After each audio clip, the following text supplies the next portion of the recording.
Shalom semuanya. Pada kesempatan ini saya akan berbagi ayat firman Tuhan yang saya renungkan hari-hari ini, gitu ya. Nanti juga saya akan bagikan apa yang saya mengerti, apa yang saya pahami di dalam spiritual realm yang secara konsisten saya ngerti, saya pahami, dan juga saya rasakan. Dan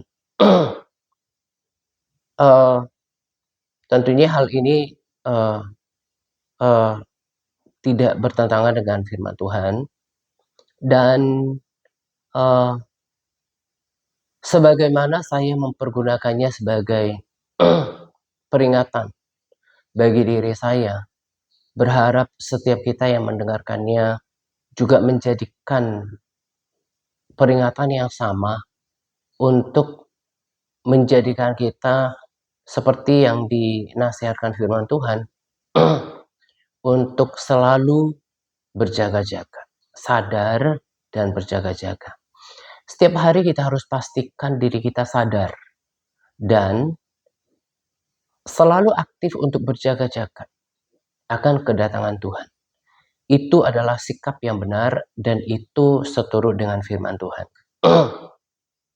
Itulah kenapa saya punya kerinduan untuk berbagi lewat media sosial yang bisa dijangkau oleh siapapun yang bersedia untuk mendengarkannya. Supaya kita sama-sama siap sedia kapanpun Tuhan datang. Karena itu kan nasihat firman Tuhan. Kita harus siap sedia kapanpun Tuhan datang. Kita juga harus lebih bersungguh-sungguh semakin akhir gitu ya. Dan itu baik bagi kerohanian kita, baik bagi keselamatan jiwa kita gitu. Nah, ayat firman Tuhan yang saya renungkan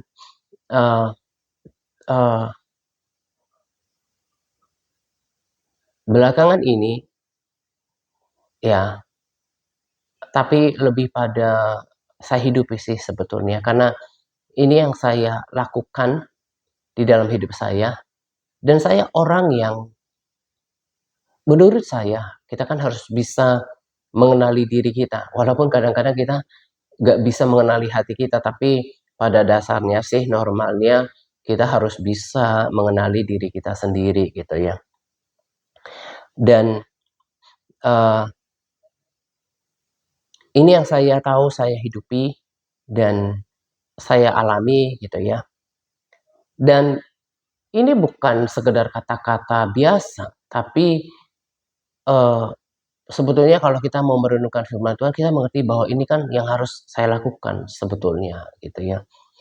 Di 1 Tawarikh 16 ayat 11 dikatakan, carilah Tuhan dan kekuatannya, carilah wajahnya selalu. Carilah Tuhan selama ia berkenan ditemui. Berserulah kepadanya selama ia dekat.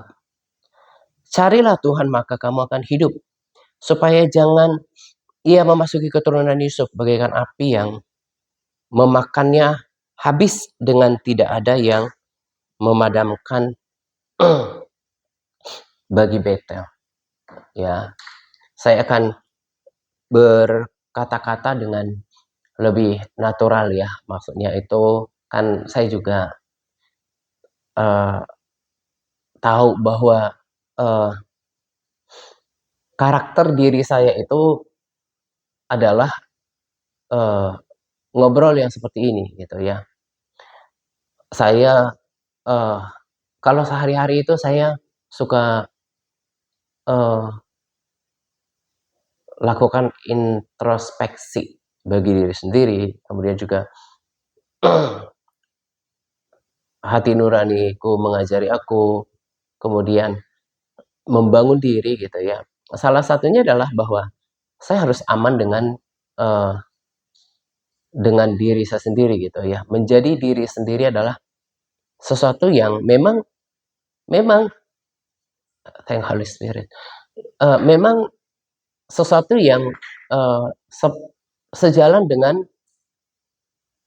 firman Tuhan, asal itu tidak bertentangan dengan kebenaran. Contoh sederhananya gini, kalau kita berusaha untuk menjadi orang lain, itu kan sebetulnya kita sedang menentang kodrat penciptaan Tuhan atas diri kita sendiri. Makanya dalam berbagi, just be myself gitu ya, gak mencoba menjadi orang lain. Yang mungkin ada orang di luar sana, haleluya gitu ya, ada ngomong yang kayak bersemangat gitu ya. Gak usah menjadi diri orang lain gitu. Karena Tuhan udah dengan uniqueness ya, desain kita itu dengan keistimewaan, keistimewaan, dan dia suka dengan keunikan kita gitu ya. Uh, ke keistimewaan kita karena Tuhan itu menciptakan kita dengan purpose dan dia nggak iseng gitu ya. Jadi hidup dalam kodrat sebagaimana Tuhan menghendaki kita ya, itu berarti kita align with, kita sejalan berbarengan dengan kehendak Tuhan. Gak usah berusaha untuk menjadi orang lain, itu kan cara-cara orang dunia gitu ya. Seperti sebuah sulaman atau sebuah karya di mana ada bagian-bagian yang unik yang membuat keseluruhan karya itu menjadi sempurna, kan tentunya tidak sama. Justru banyaknya warna itu membuat keseluruhan kumpulan warna itu menjadi sempurna gitu ya. Dan saya tahu saya ya seperti ini gitu ya, yang ngobrol aja, berbagi hal-hal yang bernilai yang saya hidupi, yang sejalan dengan firman Tuhan, berkata-kata seperti just like I am, seperti aku, supaya senyaman mungkin untuk menjadi berkat lewat perkataan gitu. Nah, jadi balik ke sharing tadi gitu ya, saya mau ceritakan, mau bagikan ya apa yang menjadi buah pemikiran yang diubahkan, buah buah pengertian buah persekutuan yang saya dapatkan dengan firman Tuhan, dengan dengan persekutuan dengan Tuhan yang mengubahkan sikap hidup saya akan transfer itu lewat pelayanan yang Tuhan percayakan di dalam hidup saya gitu ya. Nah, saya katakan tadi, kalau kita renungkan ayat firman Tuhan tadi ya, carilah Tuhan, carilah wajahnya selalu. Carilah Tuhan dan kekuatannya, carilah wajahnya selalu. Nah, kalau orang menaruh sedikit saja perhatian pada ayat firman Tuhan ini, bahwa ini adalah sebuah atau salah satu dari kehendak Tuhan di mana kita harus menghidupinya. Ini bukan sekedar nasihat, tapi perintah yang kita harus hidupi gitu ya.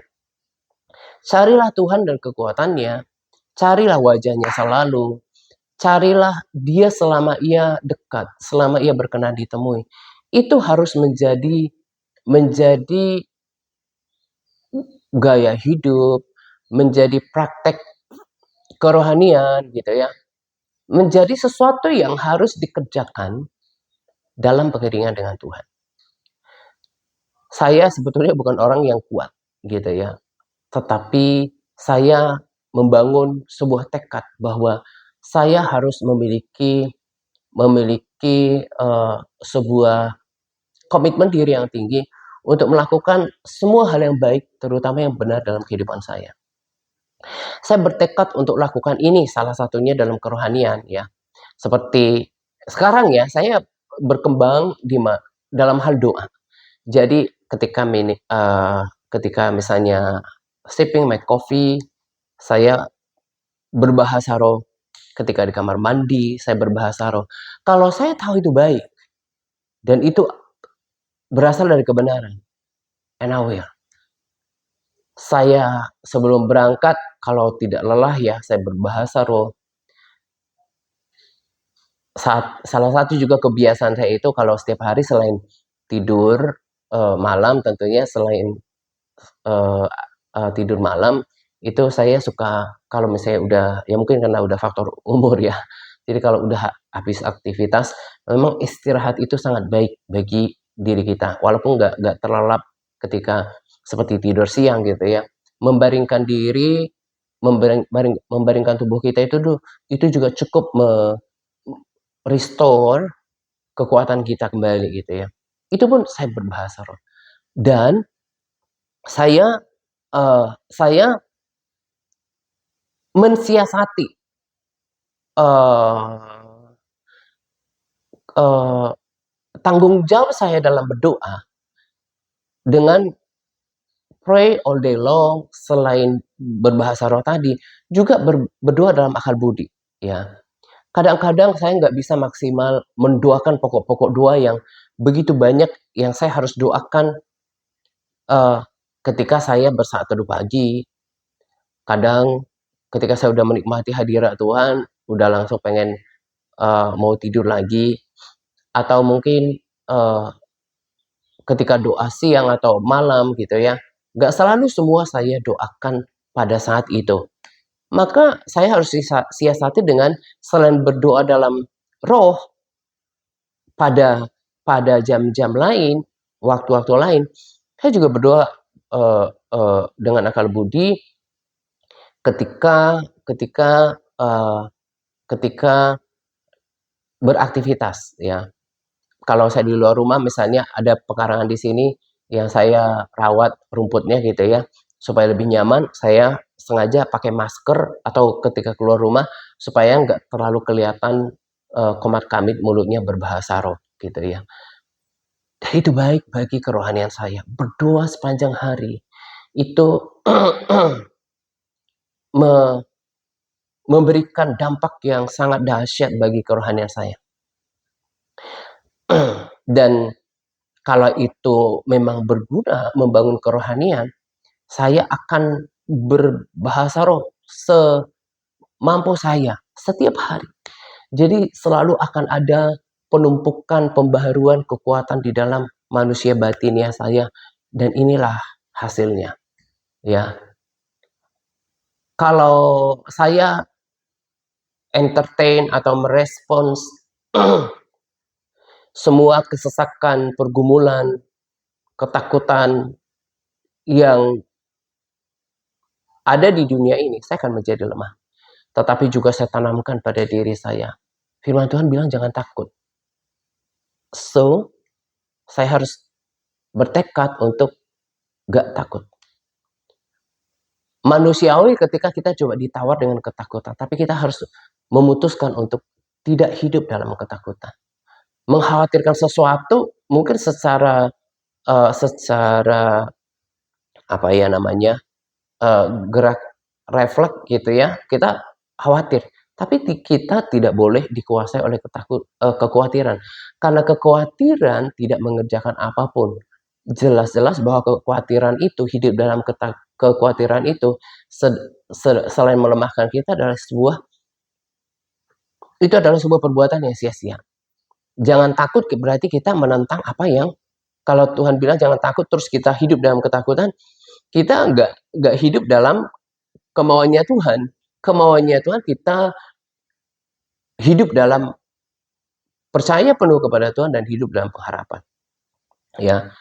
Nah, demikian juga dengan saya kembali kepada ayat firman Tuhan tadi. Carilah Tuhan dan kekuatannya, carilah wajahnya selalu.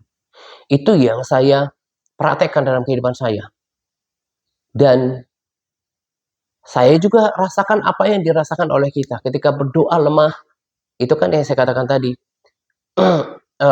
Kadang-kadang saya nggak terlalu kuat lagi untuk berkata-kata, akal budi pun gitu ya. Tetapi saya putuskan untuk datang menghadap Tuhan bersekutu, duduk, menenangkan diri, memuji Tuhan, merasakan hadiratnya. Itu adalah persekutuan. Itu juga kan yang saya ajarkan berkali-kali kepada kita. Kalau tidak cukup eh, cukup eh, cukup mudah untuk memulai dengan mengucap syukur gitu ya.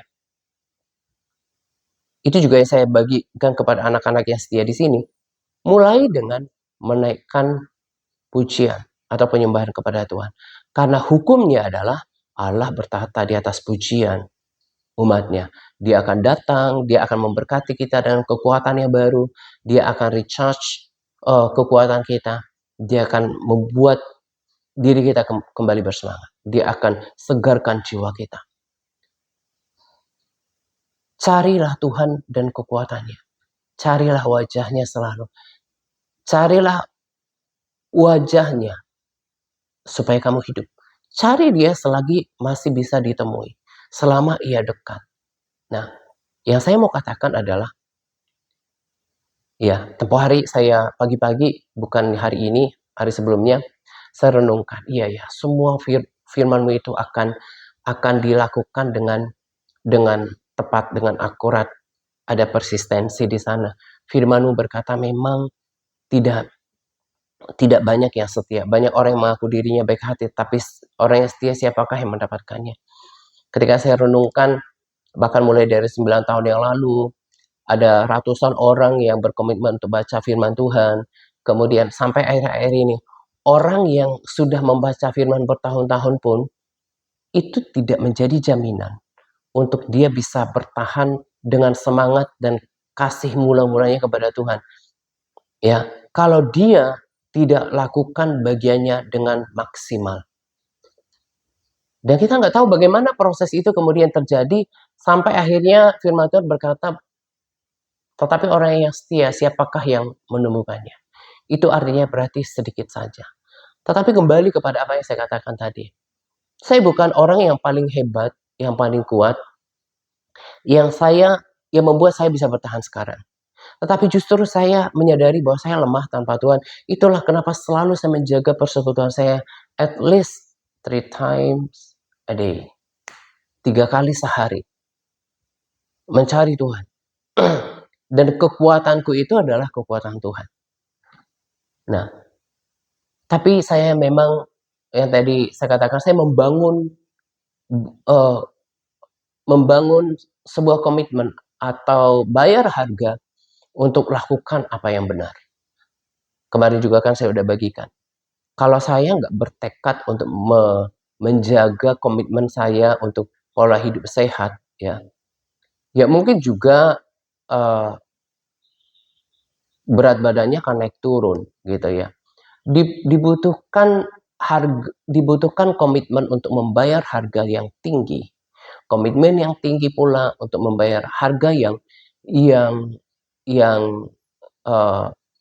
yang besar untuk sebuah pencapaian. Saya bahkan sudah nggak terikat lagi dengan makanan. Ya, tetapi tentu saya harus penuhi nutrisi yang saya benar-benar perlukan setiap hari. Tapi saya nggak mau wasting energi itu untuk kemudian akhirnya kalorinya berlebih gitu ya. Sudah semakin bijaksana lah gitu ya dalam memutuskan segala sesuatu. Terlebih untuk perkara rohani, saya akan bayar harga. Kalau Tuhan bilang, firman Tuhan bilang, cari Tuhan dan kekuatannya, carilah wajahnya selalu.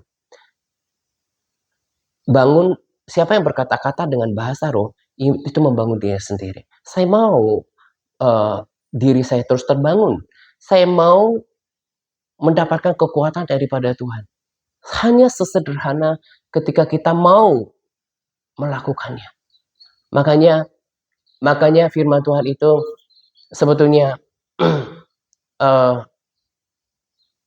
menjangkau semua orang. Orang kemudian menjadi kuat, terbangun bukan karena pengetahuan firman-Nya atau kepintarannya, bukan. Tapi hanya sebatas kemauannya saja. Dan Tuhan membuat sangat sederhana bagaimana untuk bisa menjangkau dia. Tetapi tingginya, mahalnya kemauan manusia itu yang membuat dia kemudian gagal untuk mengalami Tuhan.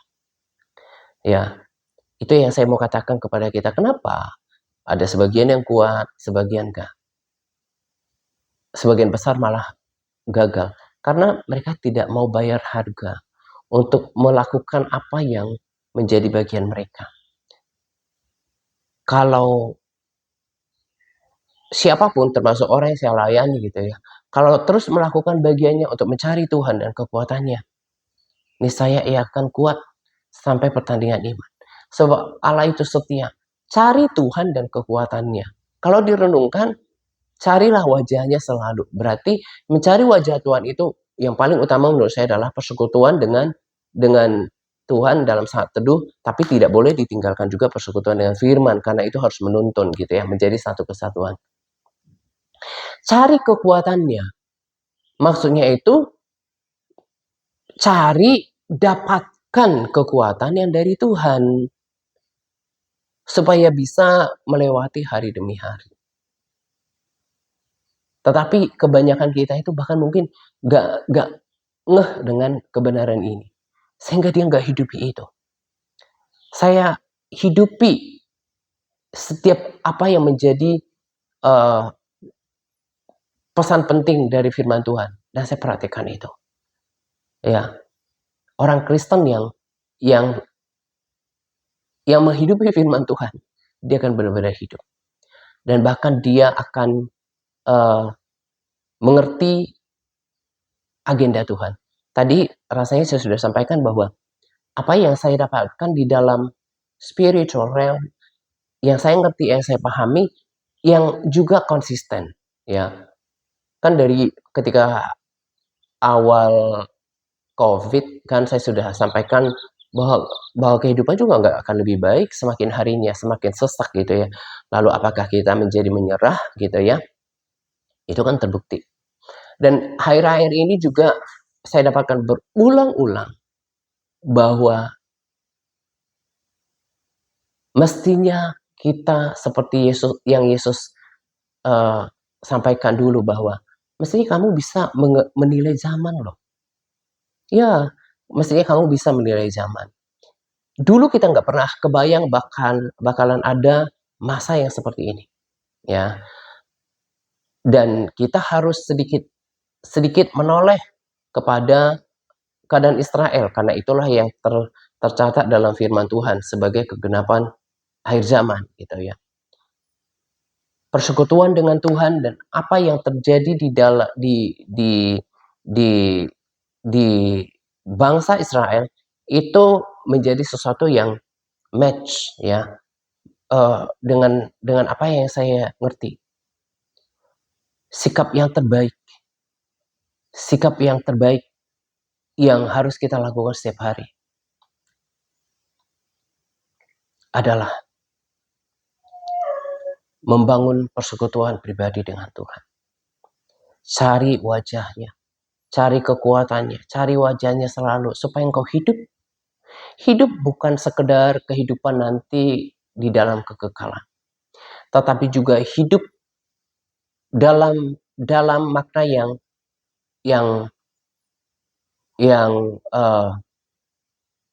ganda gitu ya. Hidup dalam arti kerohanian yang hidup, yang bersemangat gitu ya. Hidup dalam arti kehidupan di dalam dunia ini. Ya, hidup yang mengalami Tuhan. Tetapi terlalu banyak orang Kristen. Ya kita kalau coba lihat di luar sana, gak pernah mencari wajah Tuhan dan kekuatannya. Gak punya jam-jam doa yang teratur. Hanya pergi sekali seminggu ke gereja. Ya padahal goal daripada kekristenan itu adalah bagaimana kita memiliki pengenalan pribadi dengan Tuhan. Memiliki persekutuan pribadi dengan Tuhan. Pengenalan yang baik dengan Tuhan, persekutuan pribadi dengan Tuhan, dan pengalaman. Tadi kan pengenalan, sekarang pengalaman pribadi yang real dengan Tuhan. Kita harus miliki itu adalah goalnya. Nah, dan kita yang di dalam pelayanan ini banyak yang gagal mencapai itu. Karena semua dilakukan selama ini tidak dengan kesungguhan, tidak dengan fokusnya bukan Yesus. Jadi kalau mengikut Tuhan itu fokusnya harus Tuhan Yesus. Fokusnya hanya Dia. Mencari wajah Tuhan itu adalah fokusnya Dia. Fokusnya Tuhan Yesus. Ya, firman-Nya itu mengantarkan kita kepada Dia.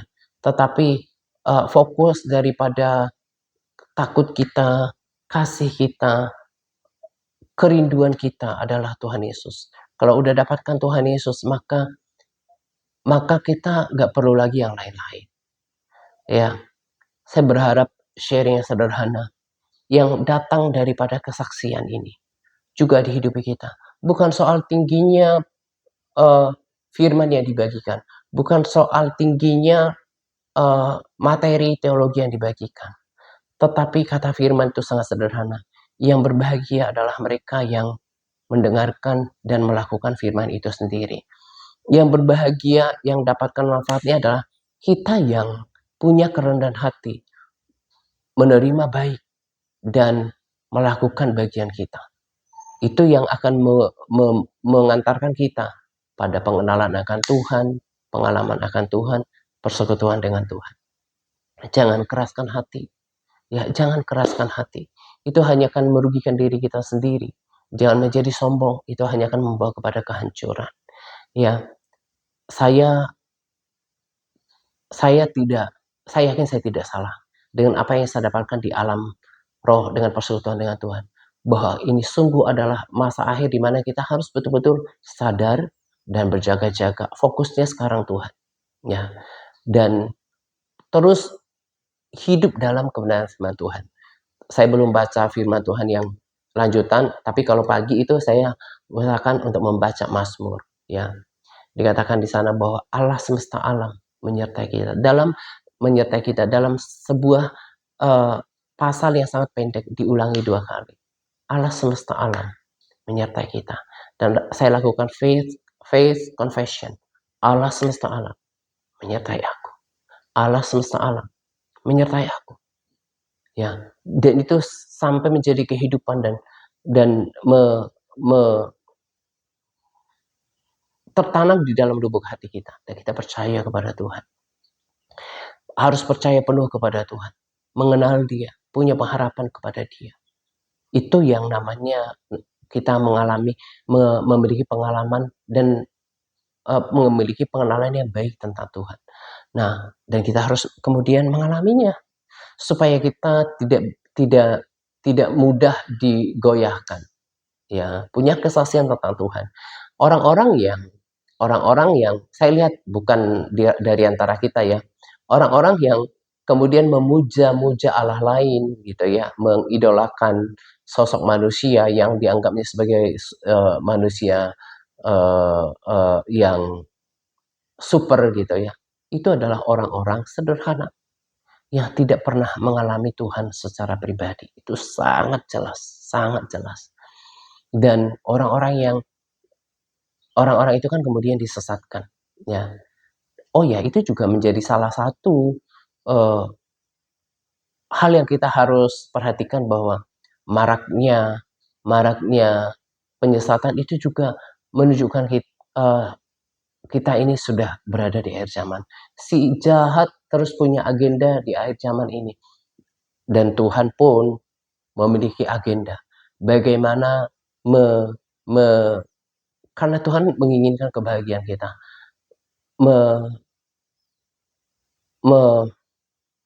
Melakukan agendanya untuk bagaimana supaya orang-orang yang mengasihi Dia segera bersama-sama dengan Dia. Dan Dia akan lakukan dengan tepat apa yang sudah tercatat dalam firman Tuhan. Saya ulangi sekali lagi. Kalau mau kuat, jangan keraskan hati. Bayar harga untuk mencari Tuhan dan kekuatannya. Sederhana, orang kenapa menjadi lemah? Gak ketemu Tuhan di dalam hadirannya. Gak mencari Tuhan dan kekuatannya. Dan kalau udah sampai pada terus ke situ, kita akan menjadi terus waspada seperti diri saya. Bahwa semuanya itu yang di alam roh kan kita ngerti, dan itu akan membuat kita terus semakin sadar dan berjaga-jaga, perbaiki segala sesuatu, ya, dan menjadi orang yang siap untuk ketemu dengan Tuhan. Bereskan hati, bereskan pikiran, gitu ya. Bahkan karakter-karakter saya yang yang saya pikir cukup mencemarkan hati dan diri saya adalah saya berlatih. Seperti tadi malam, sebetulnya saya udah buatkan rekaman, tapi ada kendala teknis sehingga nggak keluar suaranya. Ya, saya kan udah pernah bersaksi dulu, saya itu orangnya orangnya keselan gitu ya. Orang bilang pengesal gitu ya. Tapi saya harus berani untuk bukan berani, saya harus bersikap tegas kepada perasaan saya. Saya pikir it's okay. Anggap saja itu eh, latihan gitu ya. Kalau enggak kan jadinya bawaannya kesel gitu ya. Kemudian juga yang tempoh hari saya katakan, saya sempat yang menduga-duga ini nih, kan eh, anjing saya kecilkan ada yang mati dan indikasinya sih diracun orang gitu ya. Ada orang-orang di sini yang nggak suka gitu ya. Saya duga, saya mulai berpikiran yang tidak baik kepada orang gitu ya. Tapi dalam perjalanannya ya sudahlah, nggak baik seperti itu. Saya justru harus lakukan yang baik. Kita mampu mengasihi prihatin dengan orang yang jahat kepada kita. Itu adalah korban yang menyenangkan hati Tuhan. Itu adalah sesuatu yang menyenangkan hati Tuhan. Itu adalah ukuran kedewasaan rohani kita. Itu adalah karakter yang baru di dalam Tuhan. Nah, terus mendandani diri dan terus cari Tuhan, cari kekuatannya, bangun kerohanian, dan bangun sebuah tekad ya. Itu yang saya pikir penting ya. Saya bertekad untuk lakukan itu setiap hari loh. Saya harus lakukan juga hal-hal yang Roh Kudus buat saya ngerti. Misalnya yang terbaru adalah Roh Kudus buat saya mengerti bahwa semuanya yang kita lakukan setiap hari itu adalah persembahan. Itu adalah ibadah. Entah itu ada hubungannya dengan pelayanan seperti yang saya lakukan sekarang atau tidak, itu adalah persembahan. Karena setiap perbuatan yang baik, kata firman, itu ada upahnya. Jadi lakukan semuanya seperti untuk Tuhan, ya, kata firman seperti itu. Maka saya selalu sadari apa yang saya pikirkan, apa yang ada di dalam hati saya, apa yang saya ucapkan, apa yang saya lakukan, paling tidak berstandar baik. Dan saya upgrade supaya semuanya itu benar. Itu akan membawa sejahtera bagi diri saya sendiri. Itu akan meyakinkan saya, nggak ada penuduhan bahwa saya mau terus berjalan dengan Tuhan. Kita harus tahu, sadar bahwa saya ini dalam kehendak Tuhan apa tidak. Bahaya sekali kalau kita nggak sadar, ini saya di dalam Tuhan apa enggak gitu ya. Nah, hal-hal apa yang membuat saya sampai pada hal seperti ini adalah hal yang sederhana tadi. Saya menjaga persekutuan saya dengan Tuhan, bukan ilmu teologi yang tinggi, bukan firman Tuhan yang banyak gitu ya. Tapi bagian saya, kerinduan saya banyak di antara kita yang diubahkan menjadi kuat dan siap sedia ketemu Tuhan. Karena orang-orang yang mendapatkan penglihatan tentang rapture, tentang pesan Tuhan, itu hati saya katakan ya. Dan itu gak bertentangan dengan firman Tuhan bahwa kedatangannya akan lebih cepat daripada yang manusia duga. Maka ya, sikap yang terbaik adalah berjaga-jaga. Jangan kita melekat kepada apa yang ada di dunia ini. Justru Tuhan, ya saya pahami ya, salah satunya kenapa Tuhan izinkan kita menikmati, mengalami hal-hal yang tidak enak di dunia ini. Supaya kita tidak berfokus pada dunia ini. Ya, dan supaya kita juga lebih menginginkan kehidupan yang akan datang, yaitu kehidupan yang dimana kita tidak ada air mata lagi, tidak ada sakit penyakit, bersama Tuhan di surga yang sudah menyiapkan tempat yang baru bagi kita. Sama seperti dunia ini dulu kita nggak pernah bayangkan ketika kita oi memang udah ada dunia. Demikian juga dengan surga.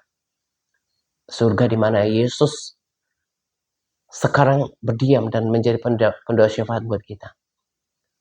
Itu kerinduan terbesar. bagaimana pada akhirnya kekal bersama-sama dengan Tuhan di surga. Gitu ya. Bapak berdoa untuk setiap orang yang mendengarkan sharing ini. Jamah hati mereka. Bahkan kalau ada di antara mereka yang menjadi lemah, Tuhan, aku berdoa supaya lewat firman ini ada kuasa yang mengalir, sehingga mereka dikuatkan dan dibangkitkan kembali. Rindu melalui setiap sharing yang dibagikan, dapat menuntun orang, dapat menyadarkan orang akan kebenaran-Mu, kebenaran firman-Mu, akan kedatangan-Mu, akan esensi hidup, supaya lebih banyak orang yang siap ketemu Tuhan dan diselamatkan. Tuhan Roh Kudus, Engkau yang sanggup memberikan pengertian lebih daripada apa yang aku bisa kepada setiap orang yang mendengarkannya. Dan aku berdoa supaya pemberitaan firman yang saya lakukan lewat video ini tidak menjadi sia-sia. Ada hati yang sungguh-sungguh untuk mendengarkannya. Ada telinga yang memperhatikannya, mendengarkannya. Dan ada hati yang bersedia untuk melakukan di dalam kehidupannya sehari-hari. Terima kasih Tuhan. Tuhan memberkati setiap orang yang mendengarkan video ini. Tuhan memberkati kesehatan mereka, kehidupan mereka. Aku berdoa untuk divine provision, untuk penyediaan yang ilahi di dalam kehidupan mereka lewat pekerjaan dan usaha mereka, supaya mereka boleh menyaksikan kebaikan Tuhan. Keselamatan jiwa atas setiap orang yang mendengarkan video ini, bahkan keselamatan jiwa atas seluruh anggota keluarga mereka. Terima kasih untuk setiap kesempatan. Semuanya bagi hormat dan kemuliaan nama Tuhan saja. Thank you Jesus. Ini saja video sharing yang saya mau bagikan untuk kita pada kesempatan ini. Dan untuk MTRC, tetap bersemangat par.